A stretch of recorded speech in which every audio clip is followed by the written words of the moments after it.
நேயர்கள் அனைவருக்கும் வணக்கம். மற்றொரு வரவு செலவு திட்டம் 2021 சிறப்பு நிகழ்ச்சியினூடாக உங்கள் அனைவரையும் சந்திப்பதில் மிக மிக மகிழ்ச்சி.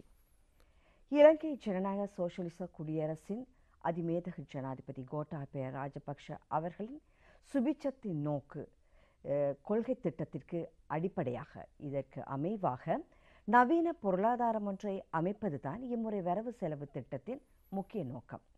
அந்த வகையில் இந்த வரவு செலவு திட்டம் 75வது வரவு செலவு திட்டமாக இருந்தாலும் புதிய அரசாங்கத்தின் கன்னி வரவு செலவு திட்டம். இந்த வரவு செலவு திட்டத்தினை இலங்கை மேன்மை தாங்கிய பிரதம மந்திரி மஹிந்த ராஜபக்ஷ அவர்கள் நிதி அமைச்சர் என்ற வகையில் கடந்த 17ஆம் தேதி வெளியிட்டு வைத்தார். இந்த வரவு செலவு திட்டம் தொடர்பாக சென்ற கிழமை கூட நாங்கள் உங்களோடு பேசியிருந்தோம்.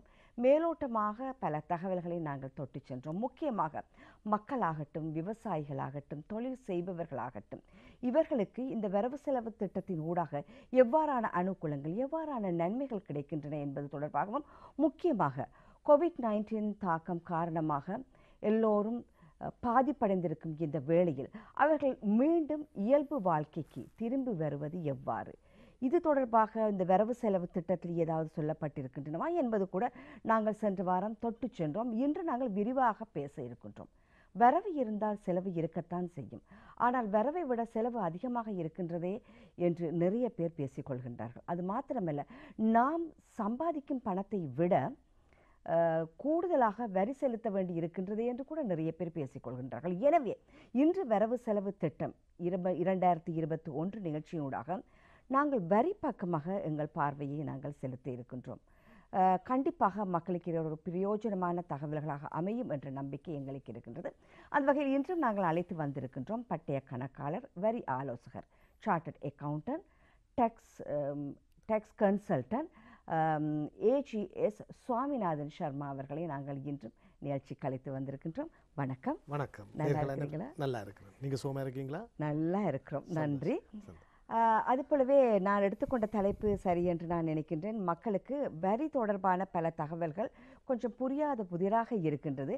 எனவே அவற்றை நாங்கள் கொஞ்சம் அவர்களுக்கு தெளிவுபடுத்துவது நல்லது என்று நான் நினைக்கின்றேன். ஆமாம், இந்த நிகழ்ச்சி வாயிலாக வரி தெரிந்தவர்களுக்கு இன்னும் அறிவூட்டும் முகமாகவும், அதே நேரம் வரி தெரியாதவர்களுக்கு நிச்சயமாக இது அவர்களிடம் தெரிந்திருத்தல் வேண்டும். அதாவது ignorance of law is no excuse என்று சொல்வார். ஆகவே அவர்களையும் உள்வாங்கும் முகமாக நாங்கள் இந்த நிகழ்ச்சியை கொண்டு செல்வோம். அதுபோலவே இம்முறை வரவு செலவு திட்டத்தில் வரி முறைகள், வரி சலுகைகள் நிறையவே சொல்லப்பட்டிருக்கின்றன என்று கேள்விப்பட்டேன், இல்லையா? உங்களுடைய பார்வையில் எப்படி? ஆமாம், வரி சலுகைகள் என்று சொன்ன மாதிரி போன முறை நாங்கள் பார்த்துள்ளோம் என்னென்ன வரிகள், என்னென்ன சலுகைகள் என்று. அந்த வகையில் இந்த முறை நாங்கள் ஒவ்வொரு வரி சம்பந்தமாக நாம் பார்க்கும் பொழுது அந்த வரியில் என்னென்ன மாற்றங்கள் உள்வாங்கப்பட்டுள்ளது, அந்த மாற்றங்களானது தொழில் செய்பவர்களை எவ்வாறு தாக்கம் ஏற்படுகின்றது, அதே நேரம் வாழ்க்கை செலவு கூடிக்கொண்டிருக்கின்றது. ஆகவே இதையும் தாங்கும் வண்ணம் மக்கள் எவ்வாறு அந்த வரி சுமையை ஏற்றுக்கொள்ள முடியுமா என்ற முறையில் நாம் பார்ப்போம். முதலில் நாங்கள் பேசலாம் வட், அதாவது பெறுமதி சேர் வரி. ஆமாம், இல்லையா? இது பற்றி விளக்கம் படுத்துவீங்களா? ஆமாம், வட் என்ற டேக்ஸ் ஏற்கனவே இது ஜிஎஸ்டி என்ற டேக்ஸ் இருந்தது. அதை அகற்றித்தான் வேல்யூவேட்டட் டேக்ஸ், பெறுமதி சேர் வரி என்று கொண்டு வந்துள்ளது. பெறுமதி சேர் என்று சொன்னாலே அதாவது ஒரு பொருளை பெறுமதி சேர்க்கும் பொழுது அதுக்கு வர வரிதான் பெறுமதி சேர்வரி. இதில் மிக முக்கியமாக மாற்றம் என்னென்று சொன்னால் அந்த வெட் கட்ட வேண்டிய லிமிட் என்று சொல்வார்கள். அதாவது ஏற்கனவே ஒரு வருஷத்துக்கு 12 மில்லியன் இருந்தால் அவர்கள் கட்டாயம் வெட் வரியை கட்ட வேண்டும். அதாவது 12 மில்லியன் ஒரு வருஷத்துக்கு, அல்லது மாதத்துக்கு 1 மில்லியன், அல்லது ஒரு குவார்ட்டருக்கு 3 மாதத்துக்கு 3 மில்லியனாக இருந்தால் வெட் வரியை கட்ட வேண்டிய ஆளாக இருந்தது. அதை மாற்றி அந்த லிமிட்டை கூட்டியுள்ளார்கள். அதாவது ஒரு வருஷத்துக்கு 300 மில்லியன் மேலதிகமாக இருந்தால்தான், அல்லது ஒரு குவார்ட்டருக்கு 75 மில்லியன், அல்லது ஒரு மாதத்துக்கு 25 மில்லியனுக்கு மேலதிகமாக வியாபாரம் செய்பவர்களுக்குத்தான் என்ற வரையில் இந்த வெட் வரியை, அந்த உச்ச எல்லையை கூட்டியுள்ளார். இது மிகவும் வரவேற்கத்தக்கது. ஏனென்று சொன்னால் சின்ன சின்ன டேக்ஸ் பேர்களையும் இந்த வெற்றுக்கு கொணர்ந்தால் அந்த அந்த வெற்றின்ற நடைமுறை செயற்பாடு அந்த வெட் வரக்கூடிய வருமானத்தை விட செலவு கூடுதலாக இருக்கின்றது என்று அதை பாலிசி மேக்கர்ஸ் கருதி அந்த வெட் லிமிட்டை கூடுதலாக செய்திருக்கிறார்கள். இது உண்மையாகவே இந்த எஸ்எம்இ செக்டர் என்று சொல்வார்கள், அவர்களுக்கு மிகவும் வரப்பிரசாதமான ஒரு அமைவாக இருக்கின்றது. அந்த வெட் வரியானது 8% இருக்கின்றது. ஆகவே நீங்கள் வெட் கட்ட வேண்டிய லிமிட்டுக்குள் வந்தால் நீங்கள் 8% வெட் வரியை கட்ட வேண்டும். அது மாத்திரமல்லாது நீங்கள் கொள்முதல் செய்யும் பொழுது அதாவது இன்புட் டேக்ஸ் என்று சொல்வார்கள், அதை இருந்தால் நீங்கள் நிச்சயமாக அதை கழித்து மிகுதியைத்தான் மாதம் மாதம் கட்டி குவார்ட்லி பேசிஸ் ரிட்டர்னை கொடுத்து வருஷ முடிவில் நாங்கள் வெட் ஆடிட் என்று சொல்வார்கள், அது செய்வது நிச்சயமாக நல்லது. அதுபோலவே ஜிஎஸ்டி அது கூட புதிதாக அறிமுகப்படுத்தப்பட்டிருக்கின்றது இல்லையா, அதை பற்றி சொல்லுங்க. ஆமாம், ஜிஎஸ்டி அதான் வந்து நாட்டில் ஒரு இந்த கன்சிஸ்டன்சின்றது ஒரு கொஞ்சம் ப்ராப்ளமாகத்தான் இருக்கின்றது. ஏனென்று சொன்னால் அந்த ஏற்கனவே அந்த ஜிஎஸ்டி என்ற ஒரு வரி இருந்தது, அதை நீக்கி வெட்டண்டு கொண்டு வந்தார்கள், திருப்பி ஜிஎஸ்டி என்று கொண்டு வந்துடுறாங்க. ஆனால் அப்படி கொண்டு வந்தாலும் எனது கருத்தின்படி அந்த ஜிஎஸ்டி என்று கொண்டுராமல் அது என்ன வரி என்று சொன்னால் சிங்கிள் ஸ்பெஷல் ஜிஎஸ்டி எஸ்எஸ்ஜிஎஸ்டி என்று தான் அது வந்திருக்கின்றது. அது உண்மையாகவே எஸ்எஸ் வெட்டண்டு வந்திருந்தால் இன்னும் நன்றாக இருந்திருக்கு. என்று சொன்னால் கூடுதலான வரி பெயர்களை கொண்டு வரும்பொழுது மக்களுக்கு ஒரு குழப்ப நிலை ஏற்படுகின்றது. ஆனால் இது பிரதம மந்திரி சொல்லுகிறார், இது ஏன் கொண்டார் என்று சொன்னால், ஏனென்று சொன்னால் முக்கியமாக 5 துறை சார்பாகத்தான் இந்த எஸ்எஸ் வெட் வந்து கொண்டு வரப்பட்டுள்ளது. அதாவது இலகுவாக நீங்கள் ஞாபகம் வச்சுறதுக்கு நான் உங்களுக்கு சொல்லித் தருகின்றேன். எஸ்எஸ் என்று சொன்னால் ஏபிசி டிவி என்று ஞாபகம் வச்சுக்கொள்ளும். ஏ என்று சொன்னால் ஆல்கஹால் பிஸ்னஸ், பி என்று சொன்னால் அதாவது பெட்டிங் அண்ட் கேம்பிளிங் பிஸ்னஸ் செய்கிறவர்கள், சி என்று சொன்னால் சிகரெட், டி என்று சொன்னால் டெலிகம்யூனிகேஷன், வி என்று சொன்னால் வெஹிக்கிள். ஆகவே ஏபிசி டிவி என்ற ஞாபகம் வச்சிருந்தால் அந்த தொழில் செய்பவர்கள் தான் இந்த எஸ்எஸ்ஜிஎஸ்டி கட்ட வேண்டி வருகின்றது. ஏனென்று சொன்னால் நான் போன முறை கூட சொல்லியிருந்தேன், அது என்று சொன்னால் அந்த லிக்கர் அதாவது சிகரெட் போன்றவைகள் வந்து எக்ஸைஸ் டிபார்ட்மெண்ட்டும் வருமானத்தை பெறுகின்றது. ஆகவே ஒரு வருமானத்தை ஈட்டி கொடுக்கின்ற துறையாக இன்கம் அதாவது இன்லேண்ட் ரெவென்யூ டிபார்ட்மெண்ட்டும் அதே நேரம் எக்ஸைஸ் டிபார்ட்மெண்ட், கஸ்டம்ஸ் போன்ற பல துறைகள் இருக்கும் பொழுது தொழில் செய்பவர்களுக்கு கஷ்டமாக இருக்கின்றது பல வகையான டேக்ஸ் கட்டும் பொழுது. ஆகவே ஒருமுகப்படுத்தும் முகமாக இந்த ஜிஎஸ்டி எஸ்எஸ்ஜிஎஸ்டி என்ற வரி அறிமுகப்படுத்துவதாக பிரதம மந்திரி கூறுகிறார். ஆனால் இது பொறுத்திருந்து தான் பார்க்க வேண்டும் எவ்வாறு அதாவது சிங்கிள் என்று சொல்லியிருக்கார். ஒரு வகையான டேக்ஸ் தான், அது மிகவும் வரவேற்கத்தக்கது. ஏனென்று சொன்னால் ஒரு டேக்ஸ் கலைக்கும் பொழுது ஒரேடியாக எடுத்து விட்டால் பிரச்சனை முடிஞ்சது. அதாவது எஸ்எஸ் அண்டு ஒரு சிறிய டேக்ஸாகவோ எக்ஸைஸ் டிபார்ட்மெண்ட் அப்படி மாறி மாறி டேக்ஸ் போடும் பொழுது ஒரு மக்களுக்கு கூட வரி செலுத்துவதற்கு கூட ஒரு நடைமுறை கஷ்டம் இருக்கின்றது. ஆகவே அதை நீக்கும் முகமாகத்தான் சிங்கிள் ஸ்பெஷல் ஜிஎஸ்டி என்று ஒரே டேக்ஸை கொண்டுள்ளார்கள். அந்த ஏபிசி டிவி என்று சொன்னேன், alcohol, bedding and gambling, cigarette, telecommunication, vehicle, இந்த துறை சார் செய்பவர்களுக்காக மாத்திரம் உள்ளது. ஆனால் அது சொல்ல வேண்டும் முன்னாடி சொன்னால் இந்த ஜிஎஸ்டி கட்டுபவர்கள் அந்த டேக்ஸை இன்புட் டேக்ஸ் கட்டும் பொழுது அவர்கள் அவுட்புட் டேக்ஸ் என்பது கழிக்க முடியாத தன்மை ஏற்படுகிறது. இது ஒரு பாதகமான விளைவு தான். ஏனென்று சொன்னால் டேக்ஸ் கட்டும் பொழுது நாங்கள் ஏற்கனவே ஒரு டேக்ஸை கட்டியிருந்தால் அதை அதாவது கழிக்கக்கூடிய தன்மை இருக்க வேண்டும். ஆனால் நான் நினைக்கிறேன் இந்த பேரை வேணுமென்றே இவர்கள் வைத்தார்களோ தெரியவில்லை. ஏனென்று சொன்னால் வெட்டண்டு வைத்து இந்த எஸ்எஸ் வெட்டண்டு சொன்னால் நாங்கள் இன்புட் டேக்ஸ் கட்ட கேட்போம், இன்புட் டேக்ஸ் கழிக்க கேட்போம். ஆனால் இந்த வகையாக புது வகையான பேரை வைத்துள்ளதால் நாங்கள் இன்புட் டேக்ஸ் கிளைம் என்ற பேச்சுக்கே இடமில்லை என்ற முறையில் தான் இருக்கிறது. ஆகவே இதொரு ப்ராக்டிக்கல் ப்ராப்ளமாகத்தான் இருக்கின்றது. ஆகவே நாங்கள் இது வருங்காலத்தில் எவ்வாறு இது அமையப் போகின்றது என்று பொறுத்திருந்து பார்ப்போம். அது போலவே இந்த நீங்கள் எழுத்துக்களை குறிப்பிடும்போது எனக்கும் ஒரு சில எழுத்துக்கள் ஞாபகத்துக்கு வந்துட்டு இஎஸ்சி என்று இருக்கின்றது, என்பிடி என்று இருக்கின்றது. ஆமாம், அவை பற்றி சொல்லுங்கள். ஆமாம், சொன்னது போல் இந்த பல வகை ஒரு சிறிய நாட்டுக்கு நிறைய டேக்ஸ் தேவையில்லை. அது பிரதம மந்திரி நன்றாக உணர்ந்துள்ளார். இஎஸ்சி என்ற டேக்ஸையும் என்பிடி டேக்ஸையும் இல்லாமல் அபாலிஷ் பண்ணிவிட்டார்கள். அந்த டேக்ஸ் இனி கட்ட தேவையில்லை என்று சொல்லிவிட்டார்கள். அதுவும் வரவேற்கத்தக்கது. ஏன்னு சொன்னால் அதை நீக்கித்தான் வேறு வகையான டேக்ஸை உள்வாங்கப்பட்டுள்ளது. ஏனென்று சொன்னால் மக்களோட வரி சுமையை குறைப்பதற்காக இந்த நடைமுறை எடுத்துள்ளார். ஆனால் அந்த என்ன ப்ராப்ளம் இருக்குன்னு சொன்னால் ஏற்கனவே நாங்கள் வரி செலுத்தி கொண்டு வருபவர்கள் இன்னும் அந்த இன்கம் டேக்ஸ் டிபார்ட்மெண்ட்டில் செட்டில் பண்ண முடியாத, அதாவது தமது வரி சம்பந்தமான அப்பீல் என்று சொல்வார்கள், வரி அதை செட்டில் பண்ணாமல் இருப்பதனால் அது ஒரு தொடர் கதையாக இருக்கின்றது. ஒரு நடைமுறை மென்டல் அகனி என்று சொல்லுவாங்க. அது வரி இன்கம் டேக்ஸ் டிபார்ட்மெண்ட் லெட்டர் வந்தால்தான் தெரியும். அதில் ஒரு மென்டல் அகனி, தூக்கம் கூட வராது. ஆகவே இவ்வாறு நாங்கள் ஒரு இன்கம் டேக்ஸில் ஏனென்று சொன்னால் பெருந்தொகையான பணத்தை நாங்கள் கட்டியும் திருப்பியும் கட்ட சொல்லும் பொழுது நமக்கு உண்மையாகவே கஷ்டம், தொழில் செய்பவருக்கு கஷ்டமாக இருக்கும். ஆகவே அந்த அரசாங்கம் சொல்லுள்ளது, இந்த இஎஸ்சியும் என்பிடி சம்பந்தமாக ஏதாவது இருந்தால் இன்கம் டேக்ஸ் டிபார்ட்மெண்ட்டுக்கு ஒரு அறிவுத்துறை கொடுத்துள்ளார்கள்.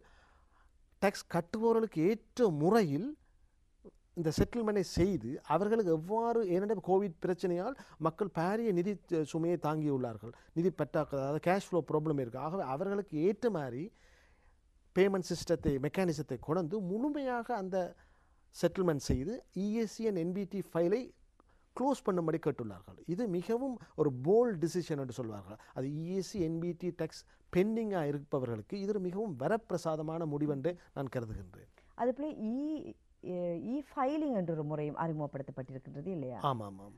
அப்படி என்றால் என்ன? இ ஃபைலிங் என்று சொன்னால் இன்கம் டேக்ஸ் ரிட்டர்ன் இவ்வளவு காலம் நாங்கள் மேனுவலாகவும் ஃபைல் பண்ணக்கூடியதாக இருந்தது. கம்ப்யூட்டர், அதாவது ஆன்லைன் வாயிலாகவும் வெளிநாடுகள் போன்ற வளர்ச்சி அடைந்த நாடுகளில் இ ஃபைலிங் என்ற முறையில் தான் இருக்கின்றது உதாரணம். ஆனால் கடந்த 3-4 வருஷமாகவே இந்த இ ஃபைலிங் மெக்கானிசம் இருந்தாலும் விரும்பியவர்கள் மேனுவலாக கூட சப்மிட் பண்ணக்கூடிய தன்மை இருந்தது. ஆனால் இந்த இ ஃபைலிங் மேண்டேட்டரியாக கொண்டு வந்துள்ளார்கள்.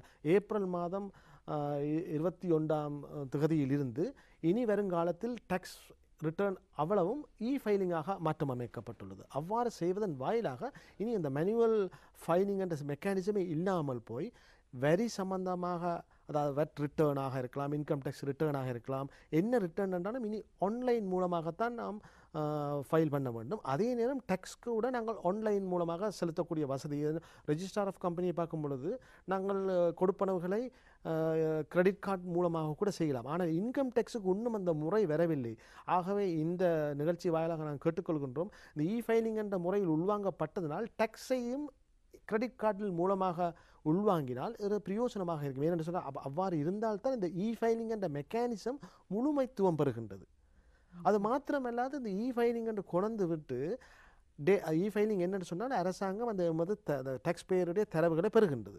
அவ்வாறு பெற்றுக்கொண்டு அந்த இ ஃபைலிங் டேட்டா பேஸை நாங்கள் அந்த டேக்ஸ் பே பண்ணுறவர்கள் கடன் எடுக்கும் பொழுது, வங்கிக்கு செல்லும் பொழுது அல்லது வேறு அரச சேவைகளை பெறும் பொழுது முன் உரிமை கொடுக்க வேண்டும், தாழ்மையுடன் கேட்டுக்கொள்கின்றேன். ஏனென்று சொன்னால் வரி செலுத்துபவர்கள் நாட்டுடைய சட்டத்திட்டங்களை மதித்து இந்த சட்டத்துக்குள் வருகின்றார்கள். எமது நாட்டில் வரி செலுத்துபவர்கள் மிகவும் குறைவானவர்களாக இருக்கின்றார்கள். ஆகவே இந்த மாதிரியான இ ஃபைலிங் மெக்கானிசம் வரும்பொழுது இலகுவாக அந்த டேட்டாக்கள் இன்டர் டிபார்ட்மெண்ட்டை கனெக்ட் பண்ணக்கூடிய தன்மை ஏற்படுகின்றது. ஆகவே இந்த இ ஃபைலிங் மூலமாக நிச்சயமாக டேக்ஸ் பேயருக்கு அரசாங்கம் பல சலுகைகளை வழங்க தாழ்மையுடன் கேட்டுக்கொள்கின்றேன்.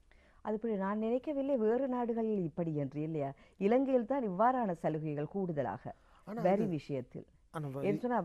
வெளிநாடுகளை பொறுத்தவரையில் ஒவ்வொரு தனி மனிதனும் வரி செலுத்தி கொண்டே தான் இருக்கின்றான். ஆமாம், நீங்கள் அந்த வகையில் சொல்லும்போது ஆமாம், இலங்கையில் பலர் வரி கட்டாமல் தான் இருக்கிறார்கள். ஆகவே அதனால் தான் அரசாங்கமும் கஷ்டப்பட்டு பாரிய கடன் சுமை இருக்கின்றது. ஆகவே ஒவ்வொரு மக்களும், அதாவது ஒவ்வொரு மக்களும் தாங்கள் உணர்ந்து அதற்காகத்தான் அந்த தனி வருமான எல்ஏ, அதாவது டேக்ஸபிள் லிமிட் என்று சொல்வார்கள், அதை கூட கூடுதலாக வைத்துள்ளார்கள். நான் கேள்விப்பட்டேன் சில நாடுகளில் இந்த கோவிட்-19 காரணமாக அவர்களுக்கு இந்த கம்பன்சேஷன் மாதிரி ஒன்று கொடுக்கின்றார்கள். அடுத்த வருடம் வரைக்கும் கொடுக்கின்றார்கள். ஒவ்வொரு மாதமும் ஒரு தனிநபருக்கு, அதாவது தொழில் புரிந்து இப்பொழுது வீட்டில் இருப்பவர்களுக்கு, உதாரணத்துக்கு சொல்லலாம், அவருக்கு ஒரு $2000 கொடுக்கின்றார்கள் அப்படி என்று சொன்னால், ஆனால் அதற்கு வரி அறவிடுகின்றார்கள். அரசாங்கத்தால் கொடுக்கப்பட்டாலும் கூட வரி அறவிடப்படுகின்றது. அப்படி பார்க்கல, இலங்கையை பொறுத்தவரையில் இந்த கோவிட்-19 காரணமாக பாதிக்கப்பட்ட மக்கள் எத்தனையோ பேர் இருக்கின்றார்கள் இல்லையா, உள ரீதியாக, உடல் ரீதியாக, பொருளாதார ரீதியாக பாதிக்கப்பட்டவர்கள் இருக்கின்றார்கள். அதே சமயத்தில் வரியை கட்ட முடியாத ஒரு நிலைமையில் இருக்கின்றார்கள். அவர்களுக்கு இந்த வரவு செலவு திட்டத்தில் ஏதாவது சலுகைகள் வழங்கப்படுகின்றனவா? ஆமாம், அரசாங்கம் நேரடியாக சலுகையை பெற்றுக் கொடுக்கவில்லை. ஆனால் அரசாங்கம் என்ன சொல்லுது, வங்கி மூலமாக இலகு வட்டி கடனை பெற்றுக்கொள்ளக்கூடிய, அதாவது ஒரு மத்திய வங்கி மூலமாக, சென்ட்ரல் பேங்க் மூலமாக வங்கிகளுக்கு ஒரு உத்தரவை பிறப்பித்தல் கட்டாயம் செய்ய வேண்டும் என்று சொன்னார். ஆனால் அது போதுமானதான்றது ஒரு கேள்விக்குறிதான். என்னென்னு சொன்னால் மக்களுக்கு இப்பொழுது வந்து அவ்வகையான கடன் பிரச்சனை இல்லை. மக்களுக்கு உண்மையாகவே அந்த அதாவது வேறு நாடுகள் நீங்கள் சொன்னது போன்று வேறு நாடுகள் போன்று ஒரு கொடுப்பனவாக ஃப்ரீ பெனிஃபிட்டாக பல சலுகைகளை அரசாங்கம் கொடுக்க வேண்டும் என்று கேட்டுக்கொள்கிறேன். அது முக்கியமாக அந்த ஏற்கனவே வரி செலுத்துபவர்களை முக்கியத்துவம் கொடுத்து, ஏற்கனவே இவ்வளவு காலம் நாங்கள் வரியை செலுத்தி வருகின்றோம், அவர்களுக்கு என்ன பெனிஃபிட் என்று பார்க்கும் பொழுது இவ்வகையான காலத்தில் இடர் நிலை என்று சொல்லி, இது ஒரு அதாவது குளோபல் பேண்டமிக் என்று சொல்வார்கள்.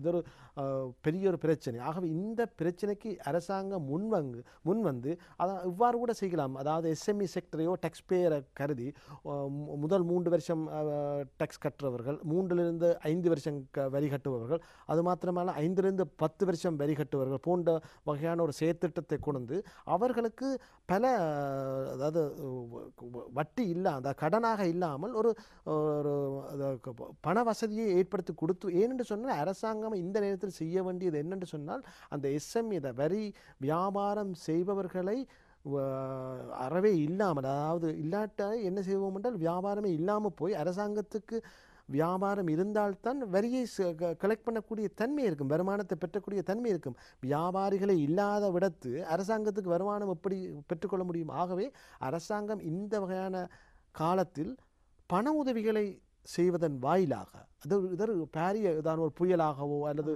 வெள்ளமாகவோ கருதி நிதி தேவைகளை செய்து வந்தால் அரசாங்கம் நல்ல நன்மதிப்பை பெற்றுக்கொள்ளும்.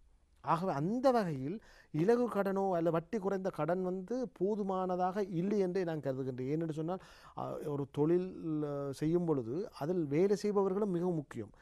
ஒரு தொழில் செய்பவர்கள் ஒரு 10, 20, 50, 200 தொழிலாளர்கள் இருந்தால், ஒரு தொழிலாளர் அந்த பிஸ்னஸே இல்லாமல் போய்விட்டால் பல குடும்பங்கள் இதனால் பாதிக்கப்படவுள்ளது. ஆகவே இந்த கேஸ்கேடிங் எஃபெக்ட் என்று சொல்வார்கள். அதாவது ஒரு தொழிலாளர் பாதிப்படைந்தால் அவர் மாத்திரமல்ல அதை சார்ந்த ஏனையோர்களும் பாதிப்படையாமல் இருக்கு. ஏன்னா அரசாங்கம் வந்து எல்லோரையும் பாதுகாக்க முடியாது. ஆக இவ்வாறு தொழில் புரிபவர்களுக்கு பல சலுகைகளை கட்டாயம் செய்வது வந்தால் ஒரு கான்ஃபிடென்ட் என்று உருவாகும் மக்கள் மத்தியில். ஆகவே அவ்வாறான சலுகைகளை, நிதி சலுகைகளை நிச்சயமாக அரசாங்கம் ஒரு பட்ஜெட்டில் ஒரு பாரிய ஒரு தொகையை ஒதுக்கி ஏன்னா இப்படி ஒரு சந்தர்ப்பம் இன்னும் பல வருஷங்கள் வராது, ஒரு 100 வருஷத்துக்கு வராது. ஆக இது ஒரு முன் உதாரணமாக இலங்கை செயற்படமாக இருந்தால் மிகவும் வரவேற்கத்தக்கது என்று நான் கருதுகின்றேன். இன்னும் நல்ல ஒரு விஷயம் நடைபெற்றிருக்கின்றது. ஸ்பெஷல் டேக்ஸ் அப்பீல் கோர்ட் என்று உருவாக்கப்பட்டிருக்கின்றது. அது தொடர்பாக மக்களுக்கு நீங்கள் விளக்கப்படுத்த முடியுமா? இது எதற்காக இது உருவாக்கப்பட்டது? இதன் மூலம் நன்மை பெறுபவர்கள் யார்? நல்ல கேள்வி. என்று சொன்னால் இன்கம் டேக்ஸ் கட்டுபவர்கள் சொல்வார்கள் கட்டுபவருக்குத்தான் பிரச்சனை, அதாவது கல்யாணம் பண்ணினால் கல்யாணம் பண்ணவருக்கு தான் அந்த கஷ்டம் தெரியும் என்ற மாதிரி இந்த டேக்ஸ் கட்டுபவர்களுக்குத்தான் அந்த ஏனடா அந்த டேக்ஸ் கட்ட வலிக்கிட்டோம் என்று நிலைமைக்கு உள்ளாகுகின்றார்கள். என்று சொன்னால் இன்கம் டேக்ஸ் ஒரு டேக்ஸை கட்ட சொன்னால் பெருசாக நாங்கள் அது ஆர்கியூ பண்ணி வெல்வது கஷ்டம். ஏனென்று சொன்னால் it's like one way road என்று சொல்வார்கள். அவர்கள் சொல்வதை நாங்கள் கேட்க வேண்டிய, இப்போ ஊண்டி கதைச்சு ஆர்கியூ பண்ணினால் பெரிய டேக்ஸை போட்டு விடுவார்கள். ஆகவே இது எவ்வளவுதான் நாங்கள் கெட்டித்தனமாக செயற்பட்டாலும் உண்மையாக இருந்தால் கூட சில நேரம் என்ன செய்வார்கள்னா வரி செலுத்துவர்கள் பரவாயில்லை, நாங்கள் பிரச்சனையை முகம் கொடுக்க வேண்டாம், வரியை கட்டியே முடித்து விடுவோம் என்று பாவம் என்ற முறையில் கூட கட்டுறோம். ஆனால் வெளிநாடுகள் போன்ற வளர்ச்சியடைந்த நாடுகளில் நாங்கள் அந்த டேக்ஸை ஏன் கட்ட முடியாது, ஏன் கட்ட வேண்டாம், எவ்வாறான டேக்ஸ் பிளானிங் செய்யக்கூடிய தன்மை இருக்கிறது. ஆனால் இலங்கையில் இந்த இன்கம் டேக்ஸ் ஆஃபீஸருடன் கதைப்பது மிகவும் கடினமாக. ஏனென்றால் அவர்கள் வரி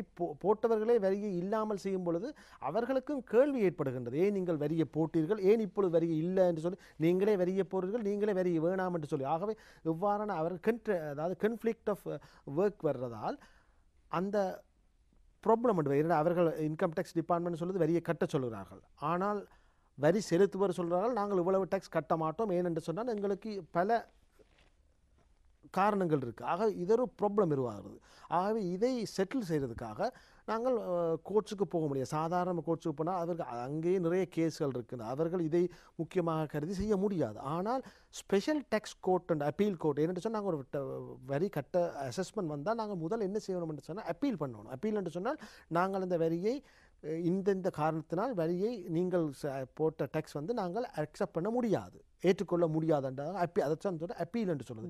இந்த அப்பீலை ஒரு குறிப்பிட்ட காலத்துக்கு அரசு, அதாவது இன்கம் டேக்ஸ் டிபார்ட்மெண்ட் செட்டில் பண்ணுவதில்லை.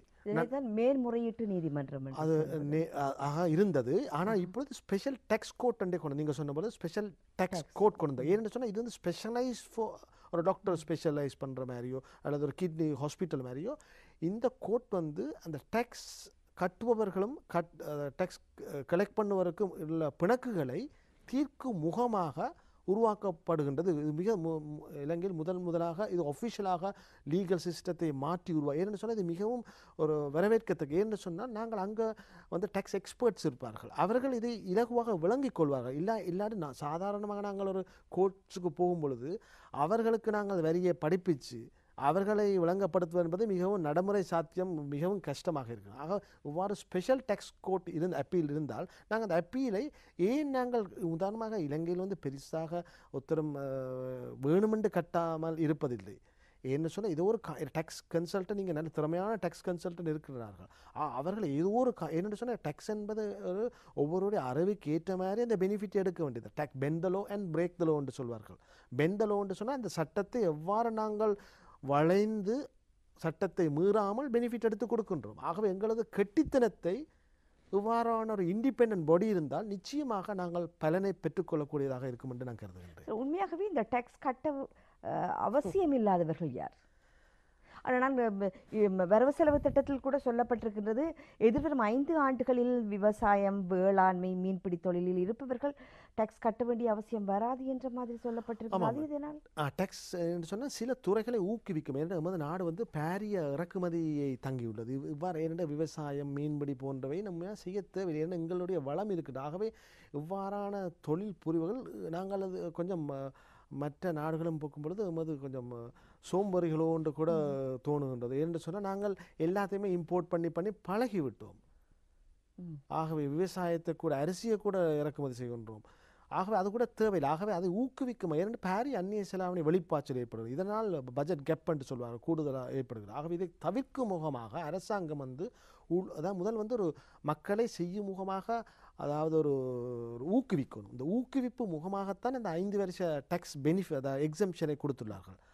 ஆகவே இவ்வாறு செய்வதன் வாயிலாகத்தான் அந்த துறையில் மக்கள் ஈடுபட்டு அதன் மூலமாக பாரிய வளர்ச்சி ஏற்படும் என்று கருதித்தான் இந்த வரி சலுகையை கொடுக்கிறார்கள் என்று நான் கருதுகின்றேன்.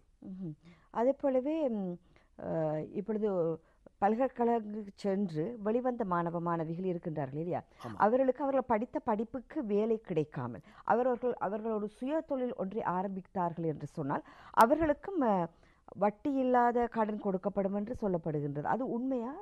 ஆமாம், அவர்களுக்கு இந்த வட்டி இல்லாத கடன் விட அந்த வரி அறவிடப்பட மாட்டாது. ஆமாம், அவர்கள் வந்து ஒரு டிகிரியை முடித்து, அது யூனிவர்சிட்டி மாத்திரமில்லை, ஒரு டிகிரி, அது வொகேஷனல் இன்ஸ்டிடியூஷன் மூலமாக ஒரு டிகிரி முடித்து கற்கை நெறியை முடித்து வெளிவருகின்றவர்கள் வந்து எல்லோருமே அரசாங்கத்தில் உத்தியோகத்தில் போக வேண்டிய அவசியம் இல்லை. ஆகவே அவர்களை தனியார் எஸ்எம்இ, அதாவது தனி தொழில் முயற்சி செய்யும் முகமாக, ஊக்குவிக்கும் முகமாக அரசாங்கமானது, அதாவது இந்த பேசிக் கேபிட்டல் அதை இலகு வட்டி மூலமாக, வர்த்தக வங்கி மூலமாக ஏற்றுக்கொள்ள பெறக்கூடிய ஒரு கட்டமைப்பை மாற்றி கொண்டுள்ளது. அந்த மாற்றத்தை தான் இதில் இந்த வரவு செலவு திட்டத்தில் சொல்லியுள்ளார்கள். ஆகவே அவ்வாறு டிகிரி முடித்து வருபவர்கள் தமக்கு, அதாவது ஸ்டார்ட் அப் கேபிட்டல் என்று சொல்வார்கள், அந்த ஸ்டார்ட் அப் கேபிட்டலை மிகவும் குறைந்த வட்டியில் பெற்று, அது மாத்திரமில்லாமல் ஒரு வருஷத்துக்கு 12,000க்கு மேலாக இல்லாமல் இலகுவாக செலுத்தக்கூடிய முறையில் கூட அரசாங்கம் இந்த வடிவமைப்பை ஏற்படுத்தியுள்ளது. ஆகவே நீங்கள் நிச்சயமாக இதை உங்களுடைய டேக்ஸ் கன்சல்டனோ அல்லது உங்களோட ஆடிட்டர் மூலமாக தெரிந்திருந்து இதனை பலனை பெற்றீர்கள் என்றால் நிச்சயமாக ஒரு சிறுதுளி பெருவளம் என்று போன்று ஒவ்வொருத்தரும் தங்கள் துறையில் முன்னேறுவதன் வாயிலாக இலங்கை முழுமையாக ஒரு வளர்ச்சியையும் சுபீட்சத்தை நோக்கிய, இப்போ எங்கள் பிரசிடென்ட் சொன்னது போல் சுபீட்சத்தை நிச்சயமாக அடையக்கூடிய தன்மை ஏற்படும் என்றே நான் கருதுகின்றேன். விஏடி என்று இருக்கின்றது, ஜிஎஸ்டி, இஎஸ்சி, என்பிடி, WHT என்னும் ஒன்று இருக்கின்றது இல்லையா? அப்படி என்றால் என்ன? WHT என்ற வித்ஹோல்டிங் டேக்ஸ் என்று சொல்வார்கள். வித்ஹோல்டிங் டேக்ஸ் என்று சொன்னால் தடுத்து வைத்தல் வரி என்று சொல்வார்கள். உதாரணமாக நாங்கள் சொன்னால் இன்ட்ரெஸ்ட் இன்கமாக இருக்கலாம், ரெண்ட் இன்கமாக இருக்கலாம், அல்லது டிவிடெண்ட் இன்கமாக இருக்கலாம், பெய் டெக்ஸ் என்ற அதாவது ஒரு நிறுவனத்தில் வேலை செய்பவர்களுக்கு மாதம் மாதம் பெய் டெக்ஸ் என்று கழித்து வந்தார்கள். இதை சொல்வது வித்ஹோல்டிங் டெக்ஸ் மெக்கானிசம் என்று சொல்வார்கள். அதாவது தடுத்து வைத்தல் வரி. அதாவது ஒரு வருமானத்தை பெறும் பொழுது அந்த வரியை கழித்து விட்டுத்தான் மிகுதியை அதை கொடுப்பவர்கள் கொடுக்க வேண்டிய என்று இருந்தது. ஆனால் இந்த வித்ஹோல்டிங் டெக்ஸையும் அபாலிஷ் பண்ணிவிட்டார்கள். இது மிகவும் ஒரு பக்கம் பார்க்கும் பொழுது நன்மையாக இருந்தாலும் சிலர் இதை தீமையாகவே கருதுகின்றார்கள். ஏனென்று சொன்னால் அந்த பெய் டெக்ஸ் என்று கட்டுவார்கள். அதாவது மாத ஒரு தொழில் வேலை செய்பவர்களுக்கு பெய் டெக்ஸ் இவ்வளவு காலம் கழித்து வந்தது. இனி அந்த பெய் டெக்ஸ் கழிக்க மாட்டார்கள். அவர்களாகவே இந்த டெக்ஸை கட்ட வேண்டும். ஆனால் அந்த இவ்வளவு காலம் அந்த இன்ட்ரெஸ்ட் இன்கம் பெற்றுக்கொண்டவர்களுக்கு வங்கியில் 5% வித்ஹோல்டிங் டெக்ஸை கழித்து அது ஒரு ஃபைனல் டெக்ஸாக இருந்தது. அது கடந்த 2-3 வருஷங்களாக ஒரு ஏனென்று சொன்னால் அதில் ஃபைனல் டெக்ஸ் என்று சொன்னால் அத்துடன் முடிந்திருந்தது. இது ஏனென்றால் இது ஒரு மிகவும் நல்ல ஒரு மெக்கானிசத்தை அரசாங்கம் இல்லாமல் செய்து விட்டார்களோ என்று தான் நான் கருதுகின்றேன். ஏனென்று சொன்னால் சிஸ்டம் ஜெனரேட்டிங் டெக்ஸ் என்று சொன்னால் ஏனென்று சொன்னால் வங்கியில் வட்டியை செலுத்துவதற்கு முதலாக ஒரே முறையில் ஒரே ஷார்ட் என்று சொல்லுவோம் ஒரே முறையில் அந்த டெக்ஸ் 5% கழித்து விட்டு கொடுக்கின்றார்கள். இது ஒரு நல்ல ஒரு சிஸ்டத்தை அதன் வாயிலாக அது ஏன் என்று சொன்னால் அவ்வாறு அந்த வித்ஹோல்டிங் டெக்ஸ் அபாலிஷ் பண்ணினதால் பலர் இதில் பாதிப்படைந்துள்ளார்கள். அதில் முக்கியமாக அந்த ரிட்டையர்மெண்ட் ஏஜில் இந்த கிராட்யூட்டி அல்லது பென்ஷன் பெரிய அதாவது வாலண்டரி ரிட்டையர்மெண்ட் ஸ்கீமில் எடுத்தவர்கள் என்ன செய்தார்கள் என்றால் ரிட்டையர்மெண்ட் ஏஜ் 60 வயசு போன்றவற்றில் ஒரு வர்த்தக வங்கியில் சென்று தமக்கு ஃபிக்ஸ்ட் டிபாசிட்டாக வைத்து தமக்கு வாழ்க்கையை இந்த வட்டி வருமானத்தில் அட்ஜஸ்ட் பண்ணி வாழ பழகி கொண்டு வரும்பொழுது இந்த என்று சொன்னால் அவர்கள் 5% வட்டி 5% டெக்ஸை கட்டுவது அந்த வித்ஹோல்டிங் டெக்ஸ் கழிப்பதன் மூலமாக முடிந்துவிடும்.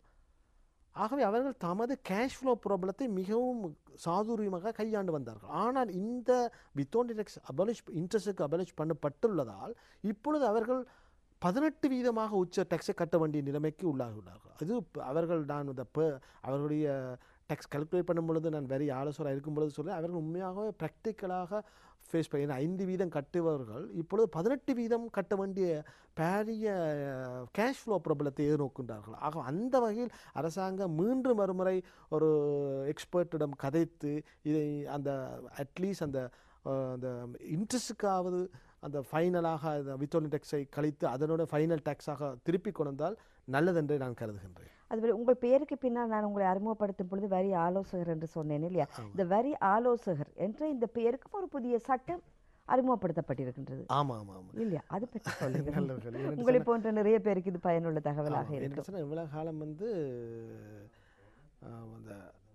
இதில் பீனல் ப்ரொவிஷன் என்று கொண்டார்கள். ஆனால் இப்பொழுது பியூனிட்டி ப்ரொவிஷன் என்று கொண்டு வந்துள்ளார்கள். பியூனிட்டி ப்ரொவிஷன் என்று சொன்னால் அந்த ஆடிட்டராக இருக்கலாம் அல்லது வரி ஆலோசகராக இருக்கலாம். அவர்கள் அந்த டெக்ஸ் கட்டுபவர்கள் சார்பாக ஒரு ஆலோசகராக செயற்பட்டு அவர்கள் எவ்வாறு டெக்ஸ் கட்ட வேண்டும், எவ்வாறு டெக்ஸ் பிளான் செய்ய முடியும் என்ற முறையில் செயற்படுகிறார்கள். சில சமயங்களில் அரசாங்கம் கருதுகின்றது இந்த டெக்ஸ் கன்சல்டனோ ஆடிட்டர்ஸ் வேண்டுமென்ற முறையிலேயே அந்த டெக்ஸை குறைக்கின்றார்களோ என்றொரு அரசாங்கம் நினைத்துள்ளது. ஆகவே அதற்கு அப்படி இல்லை என்றாலும் என்ன செய்வார்கள், ஒரு டிராஃபிக் கூடுதலாக இருந்தால் என்ன செய்வார்கள், நல்ல டிராஃபிக் கண்ட்ரோலரை கொண்டால் அந்த டிராஃபிக் ஃப்ளோ நன்றாக இருக்கும். அதே பொழுதுதான் இது அரசாங்கம் ஒவ்வொரு வீடாக சென்றோ அல்லது ஒவ்வொரு நிர்வாகம் சென்றோ செய்வது நடைமுறை சாத்தியமற்றது. ஆகவே இலகுவாக அந்த டேக்ஸ் கன்சல்டனாக ஆடிட்டராக இருப்பவர்களை திருத்திவிட்டால் அல்லது ஒரு கண்ட்ரோலை கொண்டால் வரியானது ஒரு 90% இ ஃபைலிங் மூலமாக இந்த ஃபைலிங் செய்ய போகிறோம். ஆகவே அரசாங்கம் ஏனென்று சொன்னால் ஒரு நல்ல காபேஜ் அவுட் என்று சொல்வார்கள், கீகோ என்று சொல்வார்கள், காபேஜ் அவுட். அதாவது நல்ல ஆடிட் ரிப்போர்ட்டும் நல்ல டேக்ஸ் ரிப்போர்ட்டும் கன்சல்டனால் செய்து வந்தால் அரசாங்கத்திற்கு அதை வைத்துக்கொண்டு அதை என்னென்று சொன்னால் நம்பகத்தன்மை இதன் மூலமாக ஏற்படுத்துகின்றோம். என்று சொன்னால் எங்களுக்கு கூட அப்போ எங்களுக்கு கூட ஒரு பொறுப்பு இருக்குன்னு நாங்கள் உணர்கின்றோம். அதே நேரம் நாங்கள் டேக்ஸ் கட்டுபவர்களுக்கு ஊண்டி சொல்லக்கூடிய தன்மை இருக்கின்றது. ஏனென்று சொன்னால் எங்களுக்கும் ஒரு சட்டம் இருக்கின்றது, நாங்களும் கட்டாயம் டேக்ஸ் கட்ட வேண்டி சொல்லுகின்றோம். நீங்களும் இவ்வளவு காலம் என்ன சொன்னால் டேக்ஸ் கட்டுபவர்கள் பிரச்சனை இல்லை, அந்த டேக்ஸ் கட்டுபவர்களை டேக்ஸ் கட்டாதவர்கள்லாம் குழப்புகின்றார்கள். அதாவது ஒரு குடிகாரன் தான் இன்னொரு குடிகாரனை உருவாக்குகின்றான். அதே மாதிரி எங்களுடைய இலங்கையிலும் இந்த டேக்ஸ் கட்டாதவர்கள்லாம் டேக்ஸ் கட்டுபவர்களை கெடுக்கின்றார்கள். ஆகவே இனி வருங்காலத்தில் நாங்கள் அரசாங்கத்தின் மேல் ஒரு அரசாங்கம் என்ற ஒரு எங்களுக்கு சாட்டு இருக்குது, அரசாங்கம் எங்களை ப்ரெஷரைஸ் பண்ணுறது. ஆகவே இது சட்டமே கொண்டு விட்டார்கள், நாங்கள் அதாவது கட்டாயமாக இந்த டேக்ஸ் கட்டாயம் நீங்கள் கட்ட வேண்டும், இல்லாட்டி நாங்கள் ஒரு க்ளோஸ் போடணும், இவ்வளவு டேக்ஸ் வந்துள்ளது, இது கட்டாவிட்டால் நாங்கள் பொறுப்பில்லை, வரி செலுத்துபவர்கள். ஆகவே இது ஒரு நல்ல வரவேற்கத்தக்கத முடிவு தான். ஆனால் இது அரசாங்கத்துக்கு நான் சொல்ல வேண்டிய கடமை இருக்கின்றது. ஏன்னு சொன்னால் ஆடிட்டர்ஸ் என்று சொல்லும் பொழுது ஒரு போஸ்ட்மார்ட்டம், அதாவது ஒரு வருஷ முடிவில் முடிந்த கணக்குகளை நாங்கள் செய்கின்றோம். அவ்வாறு செய்யும் பொழுது எங்களிடம் வருகின்றது அந்த டேக்ஸ் எல்லாம் செய்த பிறகு தான் வருது. அதாவது ஒரு வருஷத்து பிறகோ அல்லது 1.5 வருஷத்து பிறகு தான் நாங்கள் வரி செய்கின்றோம். ஆகவே ஒரு அந்த பேக் சீட் என்று தான் சொல்லணும் ஆடிட்டர்ஸ். ஆகவே நாங்கள் கூடுதலாக எங்களை ப்ரெஷரைஸ் பண்ண முடியாது. ஆனால் நாங்கள் அதாவது ஆடிட்டர் இந்த சட்டம் வந்துள்ளது, ஆகவே இது ஒரு கேள்வி இல்லை, நாங்கள் கட்டாயமாக இந்த சட்டத்தை பின்பற்ற வேண்டும். இது உண்மையாக வரவேற்கத்தக்கதான். எங்களோட ப்ரொஃபஷனையும் ஒரு ஒரு ரெஸ்பெக்ட் ஒன்று உருவாகும் என்றே நான் கருதுகின்றேன். கண்டிப்பாக இப்பொழுது இந்த கோவிட்-19 தாக்கம் காரணமாக எல்லோருக்கும் சொல்லப்படுது. ஏன் இங்கே கலையகம் வருவதற்கு முன்னர் கூட நீங்கள் மாஸ்க் அணிந்திருந்தீர்கள், என்னிடமே கேட்டீர்கள் மாஸ்க் எந்திரமும் அணிந்து கொண்டிருக்க வேண்டுமா என்று கூட கேட்டபொழுது நான் சொன்னேன், கலையகத்திற்குள்ளே அணிய தேவையில்லை இல்லையா, நாங்கள் நிகழ்ச்சிக்கு செல்கின்றோம் அப்படி என்று சொல்லி. ஆனால் ஒரு சிலர் நிறைய பேர் இதை புறக்கணிக்கின்றார்கள், இந்த மாஸ்க் அணியாமல் நிறைய பேர் புறக்கணிக்கின்றார்கள். அதனுடைய பாதிப்பு அறியாமல் ஏன் போடுகின்றீர்கள், இல்லை அணிவதில்லை என்று கேட்டால் மூச்சு விட முடியவில்லை என்று சொல்லுகின்றார்கள். மாஸ்க் அணிவதால் மாத்திரமா மூச்சு விட முடியவில்லை? நகர்ப்புறங்களில் எல்லாம் போய் பாருங்கள், கட்டடத்திற்கு மேலே கட்டடங்கள் கட்டப்பட்டு கொண்டிருக்கின்றன. ஒரு பாதையால் எங்களால் போக முடியாது, மூச்சு விட முடியாத அளவிற்கு கட்டடங்கள் நிர்மாணிக்கப்பட்டு கொண்டே இருக்கின்றன இல்லையா? ஆமாம். அந்த வகையில் ஒரு சில கட்டடங்களை நாங்கள் பார்த்தோம் என்று சொன்னால் நிர்மாணிப்பவர்களுடைய ஒரே பெயர் தான் இருக்கு. ஒரே பெயரில் நிறைய கட்டிடங்கள் நிர்மாணிக்கப்பட்டு கொண்டு இருக்கின்றன. அப்பவே நான் யோசிப்பேன், இவர்கள் இவ்வளவு கட்டிடங்களை நிர்மாணிக்கின்றார்களே, எவ்வளவு டாக்ஸ் இவர்கள் பே பண்ண வேண்டி இருக்கும் அப்படி என்று சொல்லி. இவர்களுக்கான சலுகைகள் இந்த வரவு செலவு திட்டத்தில் கொடுக்கப்பட்டிருக்கின்றனவா? ஆமாம், அதான் நீங்கள் சொன்ன கான்ட்ராக்டர்ஸ், பில்டிங் கான்ட்ராக்டர்ஸ். ஆமாம், அந்த வகையில் நாங்கள் 2 வகையாக பார்க்கலாம். இது சூப்பர் லக்ஸரி அப்பார்ட்மெண்ட் சொல்லுவார்கள். உதாரணமாக high value super luxury apartment வெளிநாட்டவர்களும் இனி வருங்காலத்தில் கொள்முதல் செய்யக்கூடியது. இவ்வளவு காலம் என்ன சொன்னால் டபுள் டேக்ஸ் அல்லது 4ஆம் மாடிக்கு மேலாகத்தான் அவர்கள் வேண்டக்கூடிய தன்மை இருக்குது. அதாவது 4th ஃப்ளோருக்கு மேலாக அல்லது நிலப்பலங்கள் வேண்டும் பொழுது டபுள் டேக்ஸ் கட்ட வேண்டிய தன்மை. ஆனால் இந்த சூப்பர் லக்ஸரி அப்பார்ட்மெண்ட்டை ஒரு வெளிநாட்டவர்கள் இலங்கையில் அந்த வெளிநாட்டவர் வேலை செய்தால் அவ்வாறு பெறப்படுகின்ற ஃபாரின் கரன்சியில் வேண்டலாம், அல்லது இந்த வெளிநாட்டில் இருப்பவர்கள் வெளிநாட்டு வங்கி வாயிலாக பெற்றுக்கொண்ட கடனையோ அல்லது வெளிநாட்டிலிருந்து ஃப்ரெஷ்ஷாக ஸ்ரீலங்காவுக்கு ஃபண்டை கொணந்து, அதாவது எங்களுக்கு அதன் மூலமாக அந்நிய செலாவணி உட்பாய்ச்சல் ஏற்படுகின்ற அவ்வாறான முதலை கொணந்து அந்த லக்ஸரி அப்பார்ட்மெண்ட்டை பெற்றுக்கொள்ளக்கூடிய தன்மையை இந்த அரசாங்க வரவு செலவில் கொடுத்துள்ளது. இது மிகவும் வரவேற்கத்தக்கது. ஏனென்று சொன்னால் நமக்கு இது ஒரு என்னென்னு சொன்னால் துபாய் போன்ற நாடுகளை பார்த்தீர்கள் என்று சொன்னால் அவர்களுக்கு ஆயில் குறைந்தாலும் இந்த துபாய் இப்போ தங்களை டைவர்சிஃபை பண்ணி உள்ளது. அந்த அப்பார்ட்மெண்ட் மூலமாக நல்ல ஒரு வளர்ச்சி ஏற்படுத்திடும். அதை கூட சிங்கப்பூர் கூட அவ்வாறு தான் இருந்தது. ஆகவே இலங்கை ஸ்கையை நாங்கள் பெருசாக பயன்படுத்துவோம் இல்லை. அவ்வாறு சூப்பர் லக்ஸரி அப்பார்ட்மெண்ட் வரும்பொழுது வெளிநாட்டோ பல பணக்காரர்கள் இருக்கிறாங்க, பண செல்வந்தர் இருக்கிறார். அவர்கள் எமது நாடு ஒரு சொர்க்காபுரி. ஆக அந்த சொர்க்காபுரியை அவர்கள் வரும்பொழுது அவர்கள் இங்கு கேட்கிறார்கள், தாங்கள் வேண்ட முடியாத ஆண்டு. ஆகவே அதை உணர்ந்து தான் இந்த அரசாங்கம் சூப்பர் லக்ஸரி அப்பார்ட்மெண்ட் வெளிநாட்டவர்கள் வேண்டக்கூடிய தன்மையை ஏற்படுத்தியுள்ளார்கள். இதன் வாயிலாக கட்டுமான துறையில் ஈடுபவர்கள் நல்ல சலுகைகளை பெறுகின்றனர். அவர்களுடைய ஃப்ளாட் அப்பார்ட்மெண்ட்டோ விற்கக்கூடிய ஈஸியான இலங்கையில் மக்களிடம் மாத்திரமில்லாமல் அவர் இலங்கை மக்கள் ஒரு 5 கோடி 6 கோடிக்கு மேலாக வேண்ட முடியாத தன்மை இரண்டுங்களும் வருமானம் இல்லை. ஆனால் வெளிநாட்டுள்ளவர்கள் பெருந்துகான பணத்தை இருப்பதனால் நாங்கள் சூப்பர் லக்ஸரி அப்பார்ட்மெண்ட் செய்யக்கூடிய தன்மை ஏற்படும். அதன் வாயிலாக ஒரு குவாலிட்டி சிஸ்டம் உருவாகின்றது. அது மாத்திரமல்லாது சிறிய கன்ஸ்ட்ரக்ஷன் செய்பவர்களுக்கு கூட பல சலுகைகள் வழங்கியுள்ளார்கள். அதாவது அவர்கள் தமது தேவைக்கு ஏற்ற மாதிரி மெஷினரிஸ் டியூட்டி ஃப்ரீயில் இம்போர்ட் பண்ணக்கூடிய தன்மை இருக்கின்றது. பல்காக அதாவது அரசாங்க ரோடு அல்லது கட்டுமான துறையில் ஈடுபட்டால் அவர்களுக்கு கூட டியூட்டி ஃப்ரீயில் ரோ மெட்டீரியலை பெற்றுக்கொள்ளக்கூடிய அல்லது இரும்பு போன்றவற்றை பெற்றுக்கொள்ளக்கூடிய பல சலுகைகளை அதை என்ன செய்ய வேண்டும் என்று சொன்னால் நீங்கள் அந்த தொழில் அந்த கன்ஸ்ட்ரக்ஷன் துறையில் ஈடுபவர்கள் அந்த சட்டத்தை அடிக்கடி நீங்கள் தெரிந்திருத்தல் வேண்டும்.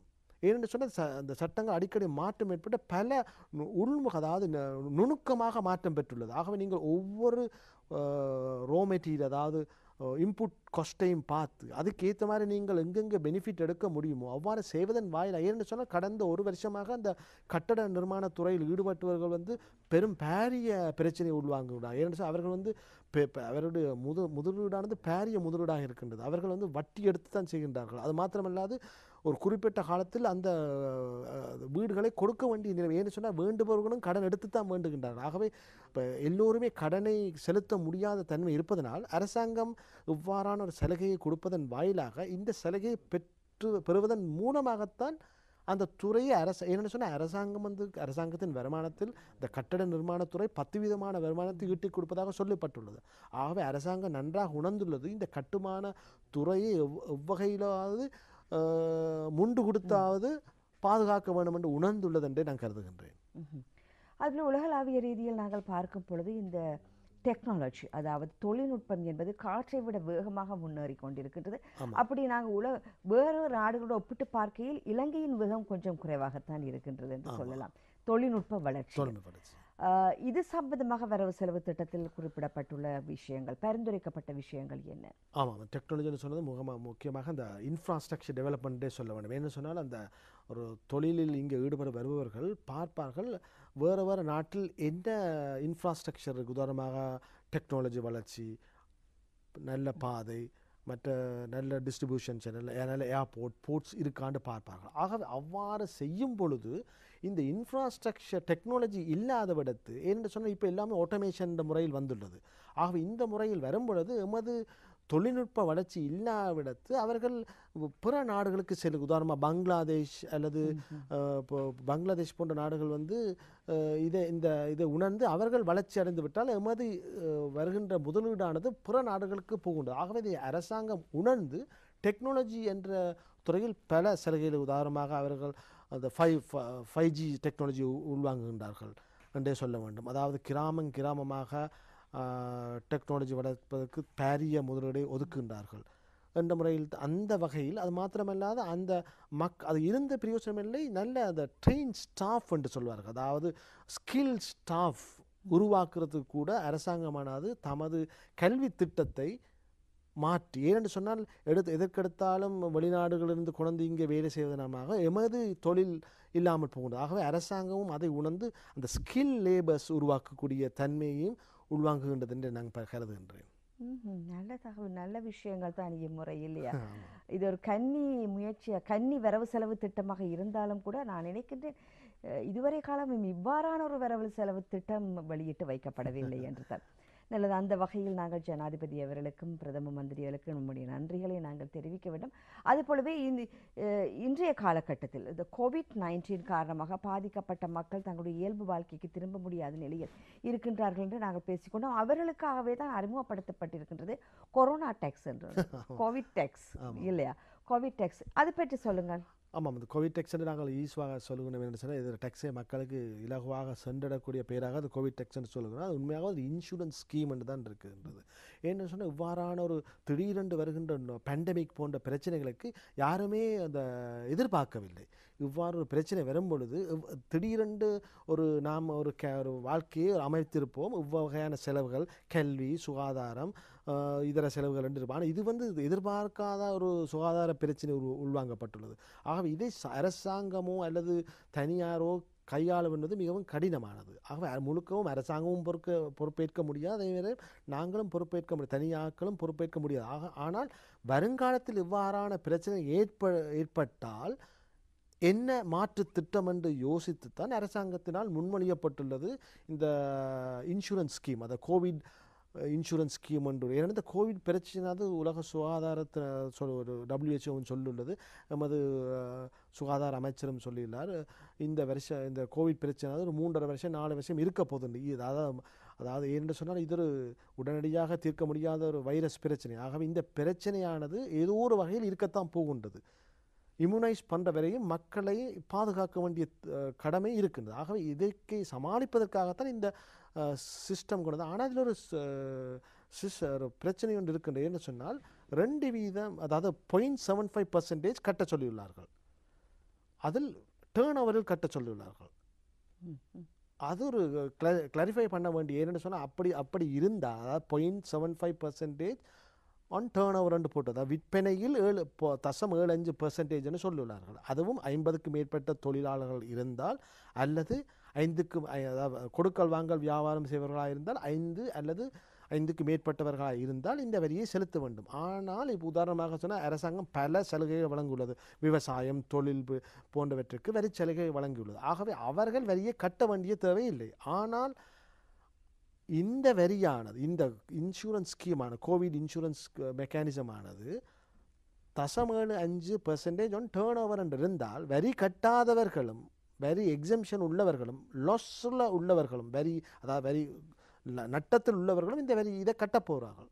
இது ஒரு நடைமுறை சிக்கலை உருவாக ஏற்கனவே லாஸ் உள்ளவர்கள் ஏனென்று சொன்னால் அவர்கள் லாபம் இல்லை. அவ்வாறு நிதி பிரச்சனை உள்ளவர்களும் அதே நேரத்தில் வெளிநாட்டில் இங்கு வந்து முதலீடு செய்பவர்கள் வரி சலுகைகளை பெறுவது அதாவது டேக்ஸ் எக்ஸம்ஷன் என்ற முறையில் தான் இங்கே வருகின்றார்கள்.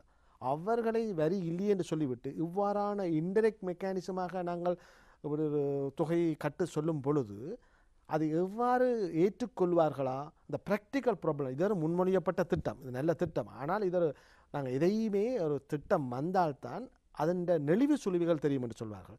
ஆகவே இது அரசாங்கம் வந்து ப்ராஃபிட் என்று சொன்னால் பரவாயில்லை. ஏனென்று சொன்னால் நட்டம் ஏற்படுவோடு கட்ட தேவையில்லை. அதே நேரம் டேக்ஸ் எக்ஸம்ஷன் உள்ளவரும் கட்ட தேவையில்லை. ஆனால் இது இங்கே பிரதம மந்திரி சொல்லியுள்ளார் 0.75 ஆன் டேர்ன் ஓவர் என்று சொல்கிறார். ஆகவே இது கிளாரிஃபை பண்ண வேண்டிய விடயமாக உள்ளது. ஆகவே இதை கேட்கின்ற நிதியமைச்சரோ அல்லது அது சம்பந்தமானவர்கள் நிச்சயமாக ஒரு தெளிவுபடுத்த வேண்டும் கேட்டுக்கொள்கின்றேன். தமிழில் ஒரு வாக்கியம் இருக்கின்றதிலே அரண்டவன் கண்ணுக்கு வெருண்டதெல்லாம் என்று சொல்லுவார்கள் இல்லையா? அது போலத்தான் இன்றைய காலகட்டத்தில் ஒவ்வொருத்தரை பார்த்து பேசுவதற்கு கூட தயங்குகின்றார்கள். சாதாரண தும்மலை கூட வெளியிட முடியவில்லை இல்லையா? ஒன்று நாங்கள் பயந்து விடுகின்றோம் அல்லது அடுத்தவர்கள் பயந்து விடுவார்கள் என்று நாங்கள் நினைக்கின்றோம் இல்லையா? அதனை அடக்க போகும் பொழுது கூட வேறு பிரச்சனைகள் வர பார்க்கும். தும்மலை எல்லாம் அடக்கக்கூடாது என்று சொல்லுவார்கள். ஆனால் மற்றவர்கள் முன்னால் தும்முவது கூட பயமாக இருக்கின்றது. இப்படி தொட்டதுக்கெல்லாம் நாங்கள் பயந்து கொண்டு வாழ வேண்டிய ஒரு நிற்கதிக்கு நாங்கள் ஆளாகி இருக்கின்றோம். அந்த வகையில் அது போலவே வைத்தியசாலைக்கு செல்லும் மக்களின் தொகை கூடுகின்றது. ஆனால் போகின்றார்களிலே பயப்படுகின்றார்கள். வைத்தியசாலைக்கு செல்வதற்கு பயப்படுகின்றார்கள். வீட்டில் இருந்தபடியே மருந்துகளை ஆர்டர் பண்ணி எடுக்கின்றார்கள். சில காலத்திற்கு முன்பாக ஒரு அத்தியாவசிய மருந்துகள் சிலவற்றுக்கு விலைகளை நன்றாக குறைத்திருந்தார்கள். இப்பொழுது சாதாரணமாக இருந்த விலையை விட கூட வந்து விட்டது இல்லையா? மக்கள் எவ்வாறு சமாளிப்பது இந்த மருந்து வகைகளை? வரி ஏதாவது அதிகமாக அறவிடுகின்றார்களா இந்த மருந்து வகைகளை இறக்குமதி செய்வதற்கு? இல்லை, இது ஏனென்று சொன்னால் இது விலை கூடியுள்ளதுன்னு சொன்னால் அந்த டிமாண்ட் அண்ட் சப்ளை என்று தான் சொல்ல வேண்டும். ஏனென்று சொன்னால் இப்பொழுது இந்த இறக்குமதி செய்யும் பொழுது பல சுகாதார நடைமுறைகளை பேண வேண்டியுள்ளது. அதாவது ஒரு ப்ரோசஸ் என்று சொல்வார்கள். முந்தியன்னு சொன்னால் ஒரு அங்கேருந்து எக்ஸ்போர்ட் பண்ணிவிட்டால் நாங்கள் இங்கே இம்போர்ட் பண்ணி அதை குவாலிட்டி ஸ்டாண்டர்டு செய்து அந்த ப்ரைஸுக்கு விற்கணும். ஆனால் இந்த கோவிட் வந்த பிறகு ஏற்றுமதி செய்பவர்களும் வெளிநாட்டிலிருந்து எமது நாட்டுக்கு ஏற்றுமதி செய்பவர்களும் பல சுகாதார அதாவது ப்ரோசஸை பின்பற்ற வேண்டிய நிலையில் அதுக்கு ஒரு காஸ்ட் இருக்குது. அது மாத்திரமல்லாது முந்தி மாதிரி அந்த டிரான்ஸ்போர்ட்டேஷன் என்று சொல்வாங்க. ஒரு நாட்டிலேருந்து இன்னொரு நாட்டுக்கு பல கடல் வழியோ அல்லது அதாவது ஏதோ ஒரு டிரான்ஸ்போர்ட்டேஷன் மெக்கானிசம் வந்து பாதிப்படைந்துள்ளது. ஆகவே இந்த ஃப்ரைட் காஸ்ட் என்று சொல்வார்கள். எல்லா காஸ்ட்டும் கூடியுள்ளது. அந்த காஸ்ட் கூடிய உள்ளதால் அந்த கொஸ்ட்டை ஏதோ ஒரு முறையில் நுகர்வோருக்குத்தான் அதை உள்வாங்க வேண்டியுள்ளது. ஆக அந்த வகையில் தான் இந்த கொஸ்ட் கூடியுள்ளது. எப்படி என்றாலும் இது தவிர்க்க முடியாதுன்றே சொல்கிறேன். ஆனால் நமது நாடு வந்து இயற்கையிலே பல அந்த இயற்கையாகவே நாம் நமது நோயை தீர்க்கக்கூடிய கொத்தமல்லி போன்ற அதாவது கற்பூரவள்ளி போன்றவர்களை நாம் விட்டோம் என்று தான் சொல்ல வேணும். ஆகவே அதை நோக்கமாக கொண்டு வந்து தான் இந்த அரசாங்கமானது உள்ளூரில் அதாவது சுகாதாரம் சம்பந்தமான ஒரு தயாரிப்பு அதாவது எஸ்எம்இ செக்டர்ஸ் கூட ஆயுர்வேதம் சம்பந்தமாகவோ அது சம்பந்தமாக பல தொழிலை செய்வதாக இருந்தால் பல வரிச்சலுகைகளை கொடுத்துள்ளது. இறக்குமதி செய்ய அதற்குரிய மூலதனம் இலங்கையில் கிடைக்க மூலவளம் அதாவது ரோ மெட்டீரியல் இலங்கையில் கிடைக்காவிட்டால் அதை வரி இல்லாமல் கூட இறக்குமதி செய்து உள்ளூரில் உற்பத்தி செய்யக்கூடிய தன்மை இருக்கின்றது. இல்லாவிடத்து நாம் வெளிநாட்டிலிருந்து இனி வருங்காலத்தில் இவ்வாறான நிலைமைக்கு ஆளாகாமல் இருந்தால் நாங்கள் இங்கேயே பல வாரான நாங்கள் மருந்துகளை உற்பத்தி செய்யக்கூடிய தன்மை என்னென்ன எமது நாட்டில் நல்ல வளம் இருக்கின்றது.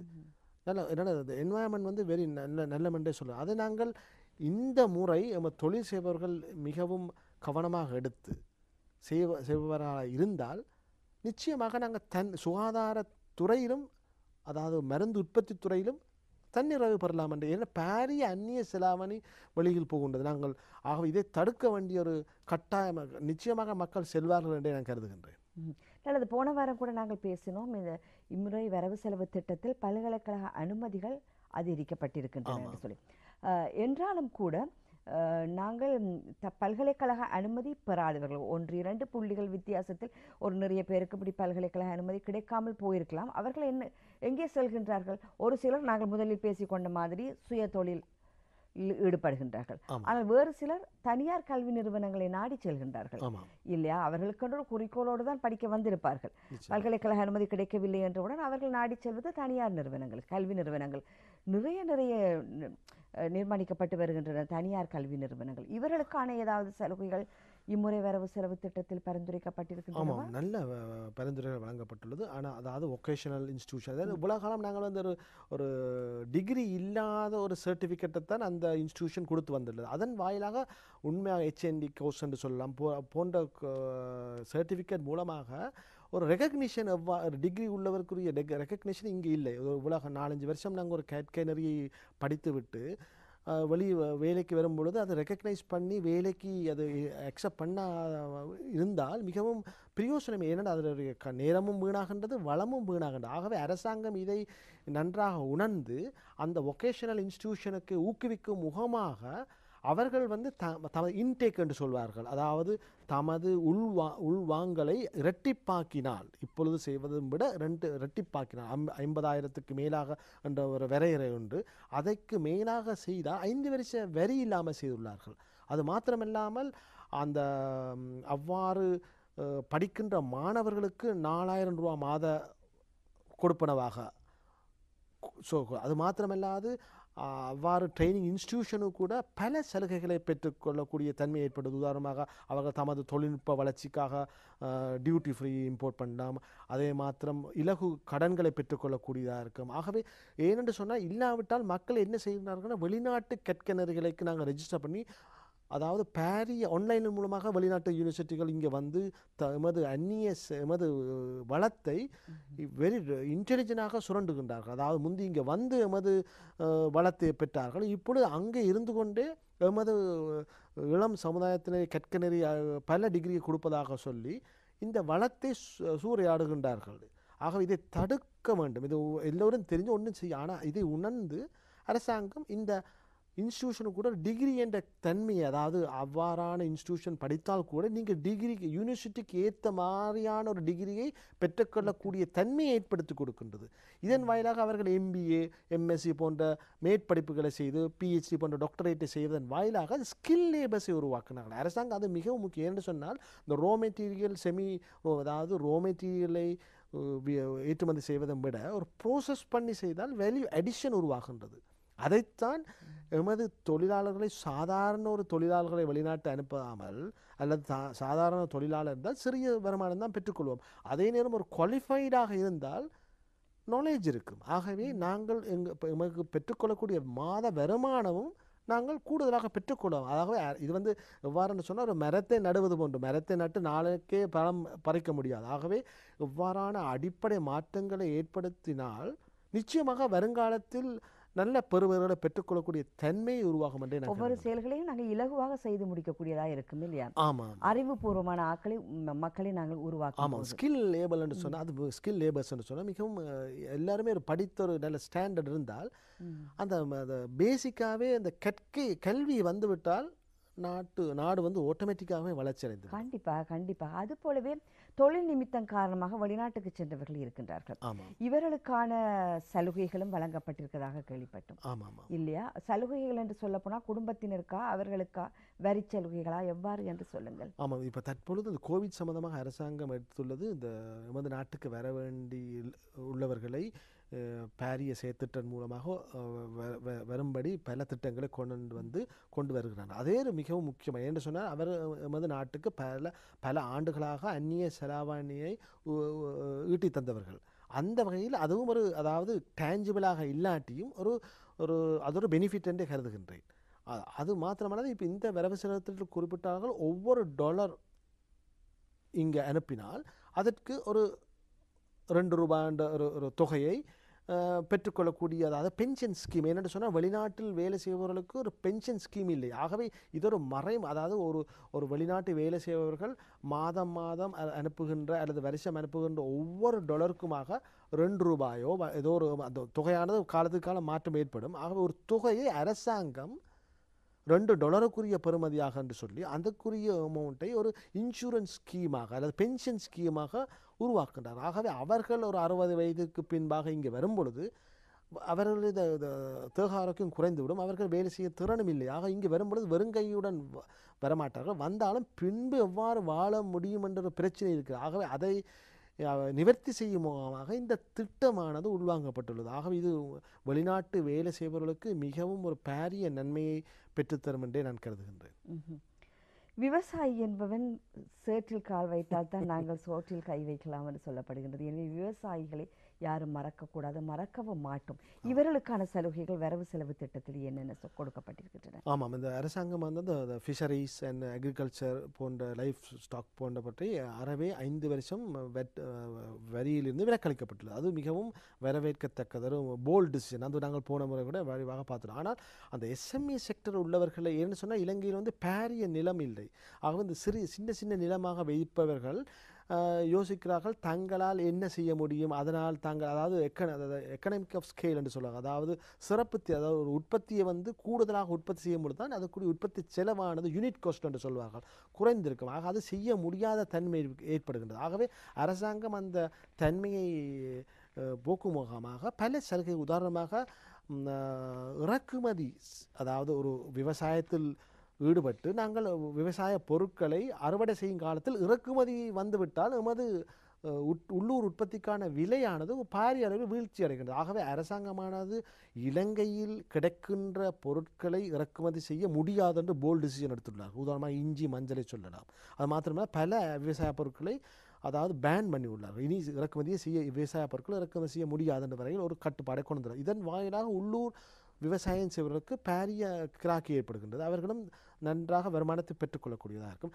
அல்லது இந்த உள்ளூர் விவசாயம் செய்து அதன் மூலமாக ப்ரோசஸ் என்ற முறைகள், அதாவது அதன் மூலமாக வேறு பொருட்களை செய்பவராக இருந்தால் அதுக்கு வேறு தேவையான ரோ மெட்டீரியல் வந்து இலங்கையில் கிடைக்காத விடத்து அவர்கள் டியூட்டி அதாவது இறக்குமதி வரி இல்லாமல் பெற்றுக்கொள்ளக்கூடிய தன்மையை அரசாங்கம் பெற்றுக்கொடுது. ஏன்னு சொன்னால் ஒரு உற்பத்தி என்று சொல்வது 2-3 பொருட்களை சேர்ப்பதன் வாயிலாகத்தான் ஒரு பல பொருட்களை உருவாக்கக்கூடியதாக இருக்கும். ஆக இலங்கையில் ஒரு பொருள் கிடைத்து இன்னொரு பொருள் அந்த இலங்கையில் உண்மையாகவே எமது சுவாத்தியத்துக்கு கிடைக்காத விட இருந்தால் அதை அரசாங்கம் வந்து இறக்குமதி செய்யக்கூடிய தன்மையை பெற்றுக் கொடுக்கின்றது அதென்று சொல்ல வேண்டும். அது மாத்திரமல்லாது விவசாயத்திற்கான, அதாவது ஒரு பொருளை உற்பத்தி செய்துவிட்டு உற்பத்தி செலவும் விட குறைவான விலையில் பொருட்களை விற்க முடியாது, யாருமே விற்க மாட்டார்கள். அதாவது ஒரு நிர்ணய விலையை நிர்ணயித்து உள்ளார்கள். இது என்று சொன்னால் நிர்ணய நிலை இருந்தால்தான் அந்த விவசாயிகள் வந்து தொடர்ச்சியாக விவசாயம் என்று சொன்னால் அவர் ஒரு